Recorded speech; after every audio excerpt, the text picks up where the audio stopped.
الحمد لله على إحسانه والشكر له على توفيقه وامتنانه وأشهد أن لا إله إلا الله وحده لا شريك له تعظيما لشأنه وأشهد أن محمدا عبده ورسوله الداعي إلى رضوانه صلى الله عليه وعلى آله وأصحابه وسلم تسليما كثيرا يا أيها الذين آمنوا اتقوا الله حق تقاته ولا تموتن إلا وأنتم مسلمون.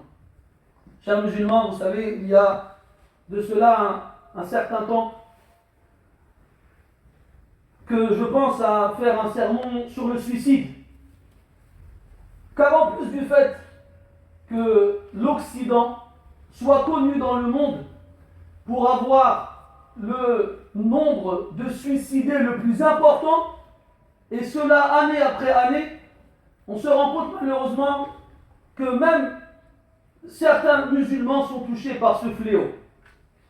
Puis, faute de temps et pensant que d'autres sujets étaient plus importants, j'ai mis ce sujet de côté.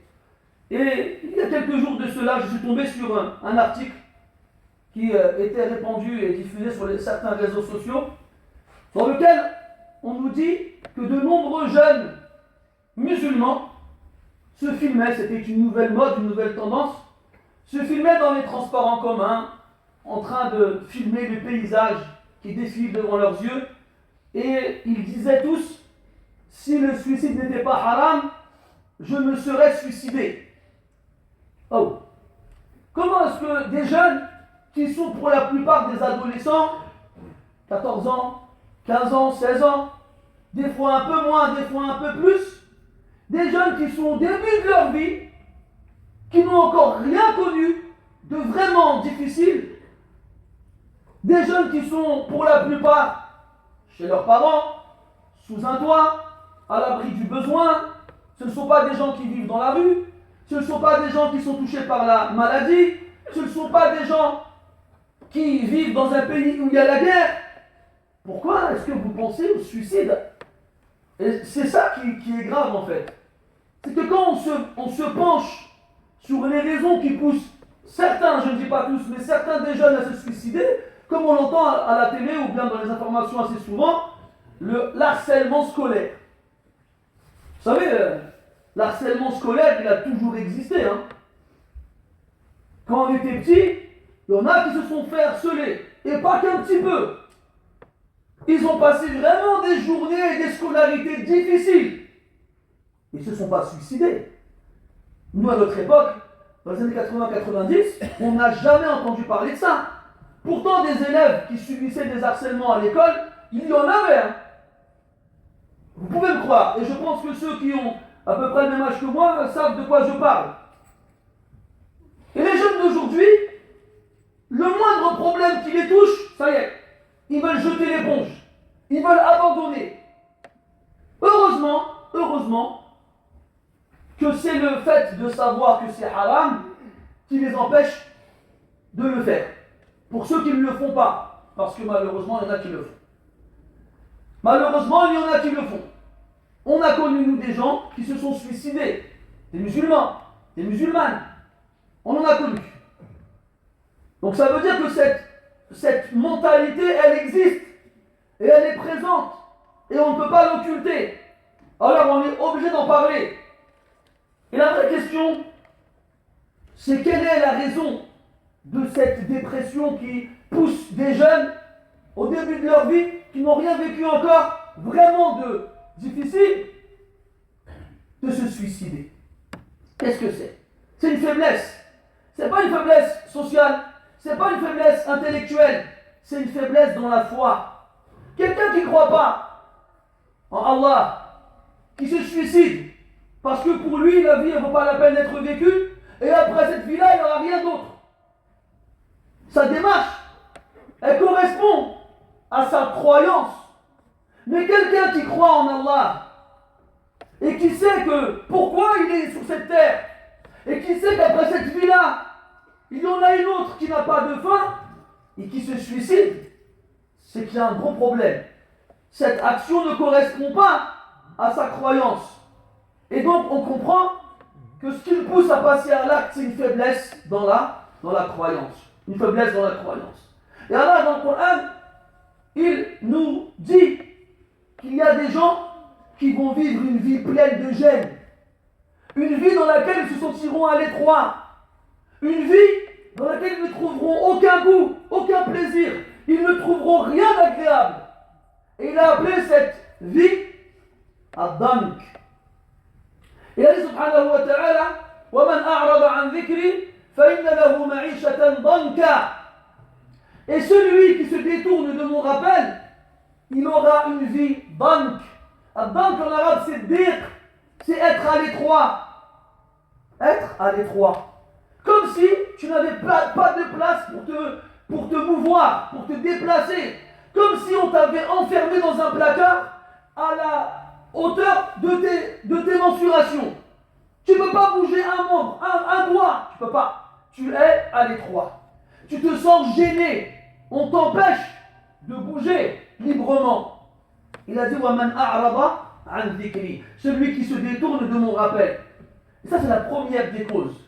Celui qui a le cœur loin du rappel d'Allah ne se sentira bien nulle part. Nulle part. Wallahi que s'il court sur une plage au sable blanc, ou dans une forêt avec de beaux arbres, ou bien dans un champ plein de fleurs, il aura l'impression d'être enfermé dans une cellule. Pourquoi? Parce qu'il a enlevé à son cœur l'oxygène avec lequel il vit. Enlève un poisson de l'eau et regarde comment il va réagir. Ou bien même toi qui respires, va dans un endroit où il n'y a pas d'air et tu commenceras à suffoquer. Ton cœur, son air, son oxygène, c'est l'évocation d'Allah subhanahu wa ta'ala. C'est ça qui lui permet de s'apaiser. Allah dit dans le Coran, الذين آمنوا وتطمئن قلوبهم بذكر الله. Ceux qui croient et dont les cœurs s'apaisent par l'évocation d'Allah. ألا بذكر الله تطمئن القلوب. N'est-ce pas par l'évocation d'Allah que les cœurs se tranquillisent? Et il dit aussi subhanahu wa ta'ala, Allahu nazzala ahsana al-hadith. Allah a fait descendre la meilleure des paroles. Kitaban mutashabihan mathani. Un livre qui se ressemble dans toutes ses parties, dans sa perfection et sa beauté. Et qui se répète. تقشعر منه جلود الذين يخشون ربهم. Un livre qui fait frissonner la peau de ceux qui craignent leur Seigneur. ثم تلين قلوبهم وجلودهم أو تلين جلودهم وقلوبهم إلى ذكر الله. Puis ensuite, leur peau et leur cœur s'attendrissent et s'adoucissent à l'évocation d'Allah. Allah dit dans le Coran, من عمل صالحا من ذكر أو أنثى وهو مؤمن. Quiconque accomplit des actions vertueuses, qu'il soit un homme ou une femme, en étant croyant, فلنحيينه حياة طيبة. Nous lui ferons vivre une vie agréable. Wallahi mes frères, que le croyant, c'est celui qui vit le mieux. C'est celui qui est le plus apaisé. C'est celui qui est le plus serein et le plus tranquille. Wallahi que même si il vit dans une grotte, avec seulement des dattes comme subsistance, il est le plus heureux des gens. Al-Hassan al-Basri rahimahullah ta'ala il disait لو يعلم الملوك وأبناء الملوك ما نحن فيه من النعيم لجالدونا عليه بالسيوف. Wallahi que si les rois et les princes savaient dans quel bonheur nous vivons, ils nous auraient combattu de leurs épées pour nous le prendre. Alors que c'est des gens qui ne vivaient qu'avec de l'eau et des dattes. Des gens qui n'avaient comme maison qu'une cabane, qu'une maisonnette dans laquelle il y avait juste une porte et une fenêtre et une salle. C'est tout. Pas de chambre, pas de salle à manger, pas de cuisine, de toilette ou de salle de bain, pas de meubles, pas de tapis, pas d'électroménager, absolument rien. Et pourtant c'était les plus heureux du monde. Mais quand nous on s'est éloigné du rappel d'Allah subhanahu wa ta'ala, on ne le cite pas, on ne le mentionne pas, on ne l'évoque pas. Et quand on dit le nom d'Allah, il n'a aucune valeur dans notre cœur. Ça ne nous fait rien. Alors Allah ta'ala, il remplace ce vide-là, il le laisse tel quel. Et tu as l'impression toute ta vie que tu n'arrives pas à combler ce vide. Tout simplement parce que tu as cherché autre chose.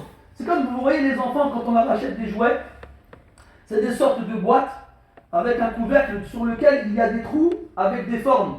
Une étoile, un triangle, un rectangle, un rond. Et les enfants, comme ils ne savent pas encore bien associer les formes, ils prennent le carré et ils veulent faire passer dans la forme de l'étoile. Ou bien ils prennent le rond et ils veulent faire passer dans la forme du triangle. Ça nous amuse, nous, de voir ça. Alors on les aide, on leur montre comment faire. Eh bien nous, c'est pareil. C'est comme si notre cœur, il n'avait qu'une seule forme. Et qu'il n'y avait qu'une seule chose qui pouvait y entrer. Pour que ce cœur-là, il soit enfin complet et apaisé. Mais nous, qu'est-ce qu'on fait? On va laisser de côté cette chose-là pour aller chercher d'autres formes et s'efforcer toute notre vie à essayer de les faire rentrer de force pour se rendre compte à la fin que finalement, ça ne rentre pas. On les voit tous, ces gens riches, richissimes même, multimilliardaires. Des gens, ils sont invités à tous les galas, à tous les congrès, des gens qui ont fait tous les films, des gens qui ont rempli des stades pour leurs concerts, des gens à qui on a donné toutes les récompenses possibles et imaginables, des gens qui ont les plus belles des villas et le plus grand nombre de voitures, des gens qui sont mariés aux plus belles femmes, qui ont les plus beaux vêtements. Qu'est-ce qu'on apprend après tout ça? Ils sont suicidés. Ils se sont suicidés parce qu'ils n'ont pas trouvé.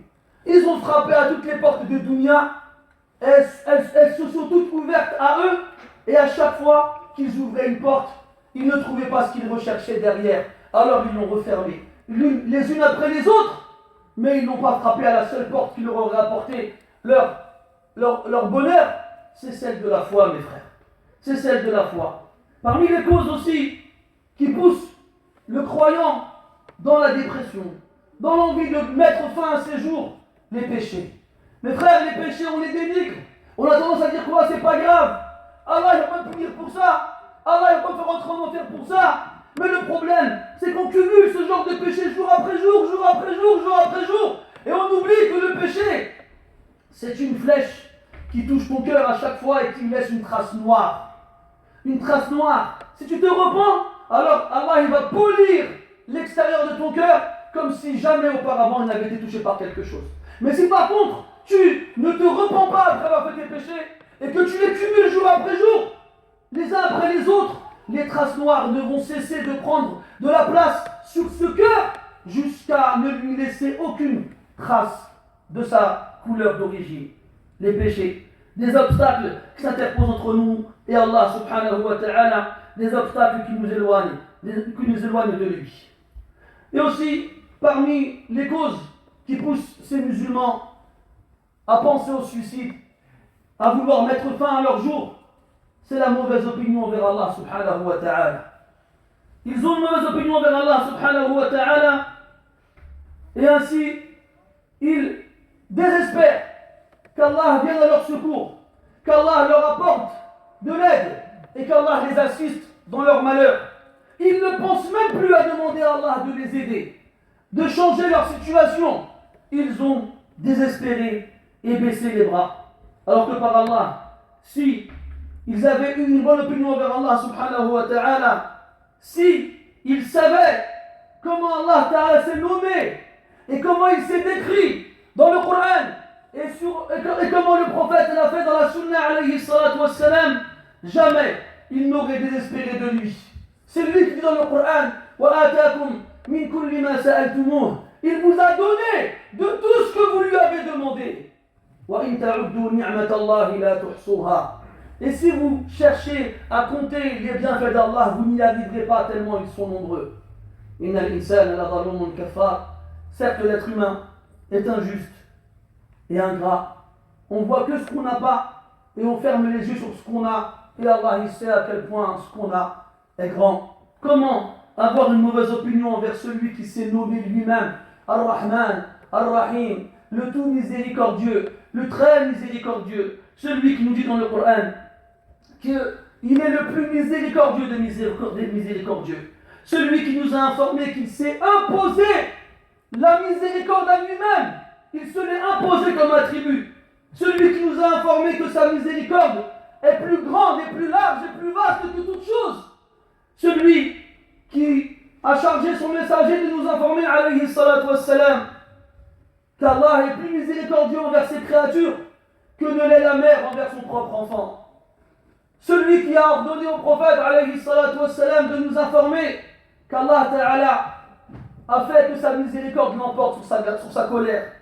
Comment avoir une mauvaise opinion envers celui qui s'est nommé Al-Ghafour, Al-Ghaffar, celui qui pardonne beaucoup? C'est-à-dire que celui dont le pardon est grand, et celui qui pardonne beaucoup, quel que soit le nombre de péchés, quel que soit le nombre de pécheurs, quel que soit le nombre de fois qu'il faut pardonner, Allah Ta'ala pardonne sans aucune difficulté. C'est lui qui pardonne tous les péchés. C'est lui qui remplace les mauvaises actions par des bonnes. C'est lui pour lequel aucun péché n'est trop grand pour ne pas être pardonné. C'est lui qui efface les traces du péché sans jamais y retourner. Il absout et il efface et il pardonne et il passe l'éponge. Comment avoir une mauvaise opinion envers celui qui s'est nommé le riche, le généreux? Le riche, le généreux, celui dont les deux mains sont pleinement ouvertes et qui donne comme il le veut, sans aucune limite. Celui qui te donne ce que tu lui demandes et plus encore que ce que tu lui as demandé. Comment est-ce qu'il est possible qu'un croyant puisse avoir à l'esprit que son Seigneur ne sera pas là pour lui? Comment est-ce qu'un croyant puisse avoir à l'esprit que cette vie ne vaut plus la peine d'être vécue, en sachant que le suicide est un grand péché, gravissime? La seule chose qui l'empêche de le faire, c'est le verset où il dit, où Allah Ta'ala dit, Wala taqtulu anfusakum, ne vous tuez pas vous-même. Mais as-tu oublié, mon cher frère ou ma chère sœur, la fin du verset, quand Allah nous dit pourquoi on ne doit pas se tuer nous-mêmes? Il nous dit, Innahu kana bikum rahima, car certes, il est pour vous miséricordieux. Ô toi, cher musulman, ô toi, chère musulmane, toi pour qui il est obligatoire de croire qu'Allah subhanahu wa ta'ala a créé toutes choses et qu'il a tout déterminé, il a tout décrété, il a tout prévu subhanahu wa ta'ala de la façon la plus précise et la façon la plus juste qui puisse être imaginée et qui dépasse même notre entendement. Tu as l'obligation de croire qu'Allah ta'ala est omniscient et que rien ne lui échappe dans sa création, que ce soit dans les cieux ou sur terre. Tu as l'obligation de croire qu'Allah subhanahu wa ta'ala veut pour nous la facilité et ne pas pour nous la difficulté. Tu as l'obligation de croire qu'Allah ta'ala veut nous alléger notre tâche et ne va pas nous imposer une charge ou un fardeau trop lourd pour nos épaules. Tu as l'obligation de croire qu'Allah ta'ala il sait et que toi tu ne sais pas. Et qu'Allah ta'ala il veut pour toi le bien, plus encore que tu ne le veux pour toi. Et qu'Allah il sait ce qui est bien pour toi, plus encore que ce que tu crois qui est bien pour toi. Lorsque tu auras su de tout cela, Wallah, tu n'auras plus de soucis. Tu n'auras plus d'angoisse, tu n'auras plus d'inquiétude, et que ton cœur sera apaisé, et que ta poitrine sera épanouie, et qu'enfin tu vivras une vie digne d'être vécue. À ce moment-là, tu comprendras la parole du prophète alayhi salatu wassalam lorsqu'il dit l'affaire du croyant elle est étonnante, car tout ce qui lui arrive est pour lui un bien, mais ça c'est que pour le vrai croyant. Quand il lui arrive une bonne chose, il est reconnaissant, alors c'est un bien supplémentaire pour lui, et lorsqu'il lui arrive une mauvaise chose, il est endurant, et c'est un bien supplémentaire pour lui. Sois reconnaissant envers ton Seigneur pour tous les bienfaits dont tu t'as fait grâce. Et tu verras qu'il te rajoutera encore plus que ce dont tu as besoin. Sois endurant face aux épreuves et fais confiance à ton Seigneur. Implore-le, humilié et humble, avec un cœur véridique. Demande-lui de t'accorder la réussite ici-bas. Et lorsque tu lui demandes, fais preuve de véracité et de sincérité. Et lorsque tu te prosternes, implore-le comme l'a imploré Yunus, le fils de Matta, quand il a été sorti du ventre du poisson et qu'il a accosté. Et continue à frapper à sa porte, à la porte d'Allah subhanahu wa ta'ala, car il est très probable qu'il finisse par t'ouvrir à force de frapper. Et continue. Et implore son nom et invoque-le et mentionne-le le plus possible sur terre, afin que dans les cieux, on t'invoque à ton tour et qu'ainsi tu jouisses d'une célébrité Allah dit dans le Coran, lorsqu'il a envoyé ses anges sous forme humaine à Ibrahim, alayhi salam, pour lui annoncer la bonne nouvelle d'une naissance proche, et qu'ils lui ont dit, nous sommes venus t'annoncer une bonne nouvelle, il leur a dit, أبشرتموني على أن مسني الكبر فبما تبشرون. Est-ce que vous voulez m'annoncer cette nouvelle après que j'ai atteint la vieillesse? Et que m'annoncez-vous? قالوا بشرناك بالحق. Nous t'annonçons la vérité. فلا تكن من القانطين. Ne fais pas partie alors des désespéreux, ceux qui désespèrent, des désespérants, ceux qui désespèrent. Et là Ibrahim répond alayhi salam, قال ومن يقنط من رحمة ربه إلا الضالون. Et qui d'autre que les égarés désespèrent de la miséricorde de leur Seigneur?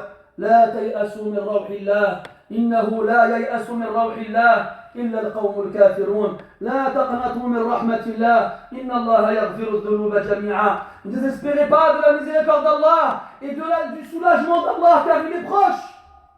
Seuls les incrédules désespèrent du soulagement d'Allah. Ne désespérez pas de la miséricorde d'Allah, car Allah est le plus miséricordieux des miséricordieux. نسأل الله سبحانه وتعالى بأسمائه الحسنى وصفاته العلى أن يجعلنا ممن توكل عليه فكفاه، ونسأله سبحانه وتعالى أن يجعلنا ممن استهداه فهداه، ونسأله سبحانه وتعالى ألا يجعل في قلوبنا يأسا ولا قنوطا من رحمته. اللهم يا أرحم الراحمين، يا من هو أرحم بعباده من الوالدة بولدها، اللهم إنا نسترحمك فارحمنا، اللهم إنا نسترحمك فارحمنا ونستغفرك فاغفر لنا، اللهم اجعلنا ممن آمن بك واطمأن قلبه بذكرك يا رب العالمين. اللهم اشرح صدورنا، اللهم اشرح صدورنا وزك أنفسنا وطهر قلوبنا، اللهم ثبت حجتنا وامحو حوبتنا واقبل توبتنا واسلل سخيمة قلوبنا. اللهم آت نفوسنا تقواها وزكها أنت خير من زكاها، أنت وليها ومولاها. اللهم اقسم لنا من خشيتك ما تحول به بيننا وبين معصيتك، ومن طاعتك ما تبلغنا به جنتك، ومن اليقين ما تهون به علينا مصائب الدنيا، ومن اليقين ما تهون به علينا مصائب الدنيا، ومن اليقين ما تهون به علينا مصائب الدنيا، ومتعنا بأسماعنا وأبصارنا وقواتنا أبدا ما أبقيتنا، واجعله الوارث منا، واجعل ثأرنا على من ظلمنا، ولا تجعل الدنيا أكبر همنا، ولا تجعل الدنيا أكبر همنا، ولا تجعل الدنيا أكبر همنا، ولا إلى النار مصيرنا. اللهم لا تسلط علينا بذنوبنا من لا يخافك فينا ولا يرحمنا. اللهم آتنا في الدنيا حسنة وفي الآخرة حسنة وقنا عذاب النار. ربنا لا تزغ قلوبنا بعد إذ هديتنا وهب لنا من لدنك رحمة إنك أنت الوهاب. ربنا هب لنا من أزواجنا وذرياتنا قرة أعين واجعلنا للمتقين إماما. وصل اللهم وسلم وبارك على عبدك ورسولك محمد وعلى آله وأصحابه أجمعين، والحمد لله رب العالمين. وقوموا إلى صلاتكم يرحمكم الله.